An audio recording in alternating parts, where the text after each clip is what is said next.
মৰমৰ ছাত্ৰ-ছাত্ৰীসকল, আজিৰ এই ভিডিঅ'ত আলোচনা কৰিম অষ্টম শ্ৰেণীৰ অসমীয়া লেছন 5ৰ ভক্ত প্ৰহ্লাদ নামৰ পাঠটিৰ সকলো পাঠভিত্তিক প্ৰশ্ন উত্তৰ আৰু পৰীক্ষাত আহিবলগীয়া গুৰুত্বপূৰ্ণ প্ৰশ্ন উত্তৰসমূহ অতি সহজ আৰু চুটিকৈ আলোচনা কৰিম। তো ছাত্ৰ-ছাত্ৰীসকল, তোমালোকে ভিডিঅ'টো স্কিপ নকৰাকৈ লাষ্টলৈকে চাই থাকিবা। তো পাঠভিত্তিক ক্ৰিয়াকলাপৰ 1ৰ কত কি কৈছে? ভক্ত প্ৰহ্লাদ নাটিকাখনৰ মুখ্য চৰিত্ৰকেইটাৰ নাম লিখা। তো ইয়াৰ উত্তৰ তোমালোকে লিখিবা ভক্ত প্ৰহ্লাদ নাটিকাখনৰ মুখ্য চৰিত্ৰকেইটাৰ নাম হ'ল হৰি, অৰ্থাৎ ত্ৰিজগতৰ ত্ৰাণকৰ্তা বা ভক্তবৃন্দৰ উপাস্য দেৱতা। তাৰপিছত হিৰণ্যকশিপু দৈত্যৰাজ হৰিৰ চিৰবৈৰী। প্ৰহ্লাদ হিৰণ্যকশিপুৰ পুত্ৰ, ভগৱানৰ একান্ত ভক্ত। তাৰপিছত চণ্ডামাৰ্ক, এইটো হৈছে দৈত্য গুৰু। তাৰপিছত মহাৰাণী হিৰণ্যকশিপুৰ পত্নী বা দৈত্যৰাণী। তো তোমালোকে ইমান গোটেইখিনি নিলিখি তোমালোকে যদি এনেকৈ লিখা হৰি, হিৰণ্যকশিপু, প্ৰহ্লাদ, চণ্ডামাৰ্ক আৰু মহাৰাণী, এনেকৈ লিখিলে তোমালোকে নাম্বাৰ পাবা। তাৰপিছত কুৱেশ্যন খত কি কৈছে? নাটিকাখনি কেইটা দৃশ্যত বিভক্ত? তো উত্তৰত তোমালোকে লিখিবা নাটিকাখনি 5টা দৃশ্যত বিভক্ত। তো ছাত্ৰ-ছাত্ৰীসকল, তোমালোকৰ কাৰণে উত্তৰবিলাক একেবাৰে চুটিকৈ আনিছোঁ যাতে তোমালোকৰ মুখস্থ বা মনত ৰখাত সুবিধা হয়। তো তোমালোকক যদি ভিডিঅ'টো ভাল লাগে এটা লাইক কৰি দিবা আৰু তোমালোকে কোনখন ডিষ্ট্ৰিক্টৰ পৰা মোৰ ভিডিঅ' চাই আছা কমেণ্ট কৰি জনাবা। তাৰপিছত কুৱেশ্যন গত কি কৈছে? প্ৰহ্লাদৰ পিতৃৰ নাম কি? তো উত্তৰত তোমালোকে লিখিবা প্ৰহ্লাদৰ পিতৃৰ নাম হিৰণ্যকশিপু। তাৰপিছত কুৱেশ্যন ঘত কি কৈছে? হিৰণ্যকশিপুৰ ভাতৃৰ নাম কি আছিল? তো উত্তৰত তোমালোকে লিখিবা হিৰণ্যকশিপুৰ ভাতৃৰ নাম আছিল হিৰণ্যাক্ষ। তো তোমালোকে নামটো মনত ৰাখিবা কি? হিৰণ্যাক্ষ। তো নামটো প্ৰায় একে, তোমালোকে যদি হিৰণ্যকশিপু মনত থাকে এইটো মনত থাকিব কি? হিৰণ্যাক্ষ। তাৰপিছত 9 নম্বৰ প্ৰশ্নত কি কৈছে? হৰিৰ প্ৰতি প্ৰহ্লাদৰ কেনেকুৱা ভক্তি আছিল? তো উত্তৰত তোমালোকে লিখিবা হৰিৰ প্ৰতি প্ৰহ্লাদৰ একান্ত ভক্তি আছিল। তাৰপিছত প্ৰথম 6 নম্বৰ প্ৰশ্নত কি কৈছে? প্ৰহ্লাদক অসুৰৰ শাস্ত্ৰ জ্ঞান দিবলৈ কাক নিযুক্তি দিয়া হৈছিল? তো উত্তৰত তোমালোকে লিখিবা প্ৰহ্লাদক অসুৰৰ শাস্ত্ৰ জ্ঞান দিবলৈ দৈত্যগুৰু শুক্ৰাচাৰ্যৰ 2 পুত্ৰ চণ্ড আৰু মৰ্কক নিয়োগ কৰিছিল। তো তোমালোকে এইখিনি লিখিলেও পাই যাবা 2 পুত্ৰ গুৰু শুক্ৰাচাৰ্যৰ 2 পুত্ৰ চণ্ড আৰু মৰ্কক। তো এইখিনি লিখিলেও তোমালোকে নাম্বাৰ পাই যাবা। যদি তোমালোকে ভাল নাম্বাৰ পাব বিচাৰা 100ৰ ভিতৰত 90, 95, 100 তোমালোকে যদি পাব বিচাৰা তোমালোকে এনেদৰে সজাই কিনে লিখিব লাগিব, তেতিয়া তোমালোকে ফুল নাম্বাৰ পাবা। তাৰপিছত দ্বিতীয় 6 নম্বৰ প্ৰশ্নত কি কৈছে? ত্ৰিজগতৰ পতি বুলি প্ৰহ্লাদে কাক কৈছিল? তো উত্তৰত তোমালোকে লিখিবা ত্ৰিজগতৰ পতি বুলি, ত্ৰিজগতৰ পতি, এইটো পতি হ'ব, ত্ৰিজগতৰ পতি বুলি প্ৰহ্লাদে হৰি অৰ্থাৎ ভগৱান বিষ্ণুক কৈছিল। তাৰপিছত বৰ্গীয়জত কি কৈছে? স্ফটিক স্তম্ভটোৰ পৰা ওলাই অহা আধা মানুহ আধা সিংহৰ ৰূপটোৰ নাম কি? তো তোমালোকে উত্তৰ লিখিবা স্ফটিক স্তম্ভটোৰ পৰা ওলাই অহা আধা মানুহ আধা সিংহটোৰ নাম আছিল নৰসিংহ। তাৰপিছত ঝত কি কৈছে? অসুৰৰ শাস্ত্ৰখনৰ নাম কি? তো উত্তৰত তোমালোকে লিখিবা অসুৰৰ শাস্ত্ৰখনৰ নাম বামানয়, বামানয় শাস্ত্ৰ। তাৰপিছত 2 নম্বৰত কি কৈছে? লিখা। তো 2ৰ কত কি কৈছে? কি ভাৱত তন্ময় হৈ আছা প্ৰহ্লাদ? তোমাৰ কাষত আহি মই ৰৈছোহি, তুমি গমেই পোৱা নাই নে?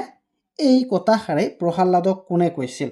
সেই সময়ত প্ৰহ্লাদ কি ভাৱত তন্ময় হৈ আছিল? তো উত্তৰত তোমালোকে লিখিবা এই কথাষাৰ প্ৰহ্লাদৰ জ্যেষ্ঠ ভাতৃয়ে প্ৰহ্লাদক কৈছিল। সেই সময়ত প্ৰহ্লাদ এই সুন্দৰ প্ৰকৃতিৰ সৃষ্টিকৰ্তা হৰিৰ মহিমাৰ ভাৱত তন্ময় হৈ আছিল।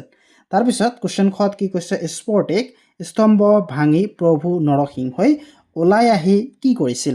তেওঁৰ গৰ্জনত দৈত্যসেৱাৰ কেনে অৱস্থা হৈছিল? কি কৈছে? তেওঁৰ গৰ্জনত দৈত্যসেৱাৰ কি অৱস্থা হৈছিল, কেনে অৱস্থা হৈছিল তোমালোকক লিখিব দিছে। তো উত্তৰত তোমালোকে লিখিবা কি? স্ফটিক স্তম্ভ ভাঙি প্ৰভু নৰসিংহই ওলাই আহি হিৰণ্যকশিপুক সামান্য এক পতংগৰ দৰে বধ কৰি উৰুত বহুৱাই নখেৰে বিদাৰি বধ কৰি পেলালে।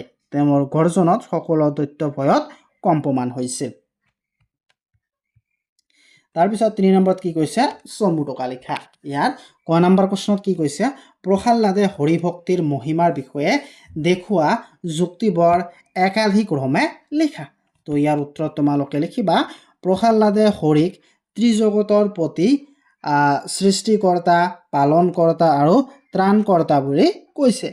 তেওঁ কৈছে যে ৰাখে হৰি মাৰে কোনে, অৰ্থাৎ হৰিয়েই ৰক্ষা কৰিলে আন কোনেও মাৰিব নোৱাৰে। হৰি হ'ল সকলোৰে প্ৰভু। এই ধৰিত্ৰীৰ আকাশ, বতাহ, বায়ু, পানী সকলোবোৰ পিতা হৰি সুপ্ত হৈ আছে। হৰি নোহোৱা ঠাই নাই।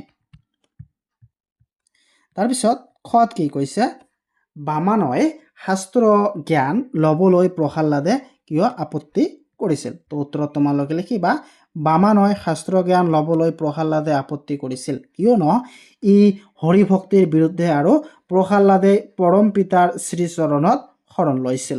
তাৰপিছত কুৱেশ্যন গত কি কৈছে হৰিক দৈত্য বংশৰ চিৰবৈৰী বুলি দৈত্যৰাজ হিৰণ্যকেশুপুই কিয় কৈছিল। তো উত্তৰত তোমালোকে লিখিবা কি হৰিক দৈত্য বংশৰ চিৰবৈৰী বুলি হিৰণ্যকেশুপুয়ে কৈছিল কিয়নো হৰিয়ে হিৰণ্যকেশুপুৰ ভাতৃ হিৰণ্যাক্ষক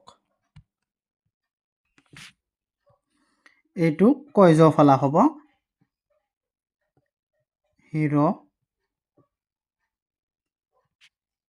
হিৰণ্যাক্ষক এইটো কয়জ ফলা হ'ব। তো হিৰণ্যাক্ষক হাতেৰে খুচি হত্যা কৰিছিল।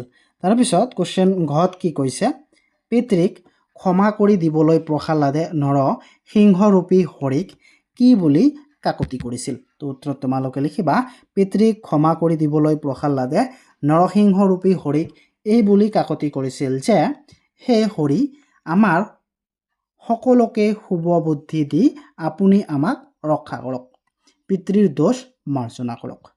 তাৰপিছত কুৱেশ্যন চত কি কৈছে চণ্ডামাৰ্কই প্ৰহ্লাদক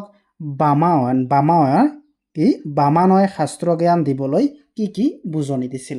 তো উত্তৰত তোমালোকে লিখিবা চণ্ডামাৰ্কই প্ৰহ্লাদক বামানয় শাস্ত্ৰ জ্ঞান দিবলৈ এইদৰে বুজনি দিছিল যে ৰাজকুমাৰৰ প্ৰহ্লাদৰ কণ্ঠত হৰি নামে শোভা নাপায়। প্ৰহ্লাদ হ'ল দৈত্য বংশৰ পুত্ৰ। হৰি নাম লোৱাটো প্ৰহ্লাদৰ বাবে উচিত হোৱা নাই। সেয়ে চণ্ডামাৰ্কই প্ৰহ্লাদক বামানয় শাস্ত্ৰ পঢ়িবলৈ বুজনি দিছিল। তাৰপিছত কুৱেশ্যন চত কি কৈছে প্ৰহ্লাদে গুৰুদ্বয়ৰ বুজনি কিয় মানি লোৱা নাছিল। তো উত্তৰত তোমালোকে লিখিবা কি প্ৰহ্লাদে গুৰুদ্বয়ৰ বুজনি মানি লোৱা নাছিল কাৰণ বামানয় শাস্ত্ৰ হৰিভক্তিৰ বিৰুদ্ধে আৰু প্ৰহ্লাদে পৰম পিতাৰ হৰিচৰণত শৰণ লৈছিল। তাৰপিছত 4 নম্বৰত কি কৈছে ব্যাখ্যা কৰা। তো ইয়াৰ প্ৰথমটো কি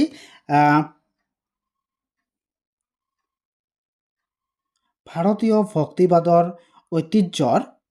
ঐতিহ্যত প্ৰহ্লাদৰ কাহিনী হ'ল এক গৌৰৱময় সংযোজন। তো ইয়াৰ উত্তৰত তোমালোকে লিখিবা কি ভাৰতীয় ভক্তি সাহিত্যৰ ইতিহাসত প্ৰহ্লাদ এক উল্লেখযোগ্য নাম। নিজ পিতৃৰ কঠোৰ বাধা নিষেধক যুক্তিৰে আওকাণ কৰি প্ৰহ্লাদে সৰ্বদা সত্য আৰু ন্যায়ৰ সাপেক্ষে থিয় দি পৰমজনাৰ মহাত্মা শ্ৰৱণ কীৰ্তিৰ কৰিছিল। শাৰীৰিক বা মানসিক সকলো নিৰ্যাতন হেলাৰঙেই মূৰ পাতি লোৱা প্ৰহ্লাদ হ'ল নিষ্ঠাৰ প্ৰতীক আৰু বিনয়ৰ প্ৰতিমূৰ্তি। শুদ্ধ আৰু চিৰন্তন সত্যৰ মূল্যবোধত বিশ্বাসী প্ৰহ্লাদে দেউতাকৰ অন্যায় আদেশ নম্ৰভাৱে প্ৰত্যাখ্যান কৰি আত্মবিশ্বাসৰ পথত অগ্ৰসৰ হৈছিল। ভাৰতীয় ভক্তিবাদৰ ঐতিহ্যত প্ৰহ্লাদৰ কাহিনী হ'ল এক গৌৰৱময় সংযোজন। তাৰপিছত 5 নম্বৰ প্ৰশ্নত কি কৈছে মোৰ বিনাশ হা হা হা বোধ কৰ জ্ঞাত নহয় যে মোক মানুহ অথবা জন্তুৱে বোধ কৰিব নোৱাৰে। আনহাতে মোৰ মৃত্যুদিনৰ ভাগতো নহয় আৰু ৰাতিও নহয়। সেয়েহে মই নিশ্চিত সহজেই নহয় মোৰ বিনাশ। এই সংলাপটো কোনে কাক কৈছিল লিখা। তো উত্তৰত তোমালোকে লিখিবা এই সংলাপটো হিৰণ্যকেশুপুৱে প্ৰহ্লাদক কৈছে। তো তাৰপিছত 6 নম্বৰ প্ৰশ্নত কি কৈছে, ওপৰৰ সমাজযুক্ত বাক্যসমূহ তালিকাত উল্লেখ কৰা মতে লিখা। তো এই বাক্যবিলাক তোমালোকে এনেদৰে তোমালোকক লিখিব দিছে। বেশ বা সমস্যা মান পদ সমস্ত পদ ত্ৰিভুৱনৰ সমাহাৰ ত্ৰিভুৱন। এইটো সমস্ত পদ হ'ব ত্ৰিভুৱন আৰু বেশ বাক্যত হ'ব ত্ৰিভুৱনৰ সমাহাৰ। তাৰপিছত কি দিছে, পৰস্পৰে হাতে হাতে কৰা যি যুদ্ধ হতাহতি বা পৰস্পৰে হাতে হাতে কৰা যি যুদ্ধ, এইটো বেশ বাক্য, এইটো সমাস বাক্য। তো এনেকৈ তোমালোকে এইকেইটা তোমালোকে নিজে নিজে কৰিবা। এইটো তোমালোকৰ কাৰণে কি হোমৱৰ্ক থাকিল। তাৰপিছত 7 নম্বৰত কি কৈছে, এটা শব্দত প্ৰকাশ কৰা। ক'ত কি কৈছে, যাৰ সাহস আছে সাহসী। খ, যি ঈশ্বৰক বিশ্বাস কৰে আস্তিক। তাৰপিছত গত কি কৈছে, যি বিষ্ণুক উপাসনা কৰে বৈষ্ণৱ। খ, একে মাকৰ সন্তান সহোদৰ। উঙ, যি সঁচা কথা কয় সত্যবাদী। চ, যাক দেখা নাযায় অদৃশ্যমান। তাৰপিছত বাক্য ৰচনা কৰিব দিছে তোমালোকক 8 নম্বৰত কি, চিৰবৈৰী। হিৰণ্যকেশিপু আৰু ভগৱান বিষ্ণু চিৰবৈৰী আছিল। তাৰপিছত হিংসাদেশ, দেৱতা আৰু অসুৰবিলাকৰ মাজত হিংসাদেশ সদায় দেখা যায়। তাৰপিছত আকাশ পাতাল, অবিৰ্ভূত নৰসিংহৰ তৰ্জন গৰ্জনত আকাশ পাতাল কম্পমান হৈ উঠিছিল। তাৰপিছত গৰিমা, বিষ্ণু ভক্তিৰ গৰিমাই প্ৰহ্লাদক সকলো বিপদৰ পৰা ৰক্ষা কৰিছিল। চালে চকুৰোৱা, পদুম ফুলবোৰ ফুলাত পুখুৰীটোৰ চালে চকুৰোৱা হৈ পৰিছে। শয়নে সপনে, প্ৰহ্লাদে শয়নে সপনে হৰি স্মৰণ কৰিছিল। তাৰপিছত 9 নম্বৰত কি কৈছে, চমু উত্তৰ দিয়া। তো ইয়াত ক নম্বৰ প্ৰশ্নত কি কৈছে, খণ্ডামাৰ্কৰ পিতৃৰ নাম কি? তো উত্তৰত তোমালোকে লিখিবা খণ্ডামাৰ্কৰ পিতৃৰ নাম দৈত্য গুৰু শুক্ৰাচাৰ্য। তাৰপিছত কুৱেশ্যন খত কি কৈছে, বিষ্ণুৱে প্ৰধানকৈ কেইটা অৱতাৰ ধাৰণ কৰিছিল? তো উত্তৰত তোমালোকে লিখিবা বিষ্ণুৱে প্ৰধানকৈ 10টা অৱতাৰ ধাৰণ কৰিছিল। তাৰপিছত কুৱেশ্যন গত কি কৈছে, বিষ্ণুৰ চতুৰ্থ অৱতাৰটো কি? তো উত্তৰত তোমালোকে লিখিবা বিষ্ণুৰ চতুৰ্থ অৱতাৰটো হৈছে নৰসিংহ। তাৰপিছত কুৱেশ্যন ঘত কি কৈছে, বামানয় শাস্ত্ৰ কি? তো উত্তৰত তোমালোকে লিখিবা বামানয় শাস্ত্ৰ বেদ বিৰুদ্ধে শাস্ত্ৰ। দৈত্যসকলৰ শাস্ত্ৰক বামানয় শাস্ত্ৰ বোলায়।